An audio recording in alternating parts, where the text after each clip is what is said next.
Neprašaukit. Tuoj paaiškinsiu, ką turiu omeny. Tikrai ne visos putos yra vienodos.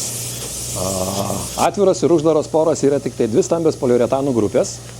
Ir atvirų porų putos, konkrečiai kurias naudojam ir šito namo šiltinimui, jos turi skirtingas savybės priklausomai nuo medžiagos tipo, gamintojo ir kitų dalykų. Per dieną turbūt sulaukiam iki keliasdešimties klausimų, tai kokią kainą. Tai yra dažniausias klausimas, kurį girdim. Galiu pasakyti, kad dažnai galim paskaičiuoti preliminarią kainą.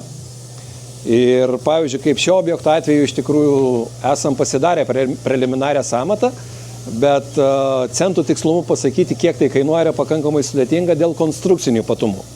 Jeigu pažiūrėsi, taip, iš tikrųjų turim stogą tam tikrą plotą, bet turim visokių nišelių sandarintinų, į kurias sueina tam tikras kiekis medžiagos ir kurį numatyti iš anksto yra labai sunku. Bet visada preliminarią kainą jūs galite pasiskaičiuoti thermotech.lt sukurtoje skaičiuoklėje ir ten vieno paspaudimo pagalba žinosit preliminarią sąmatą.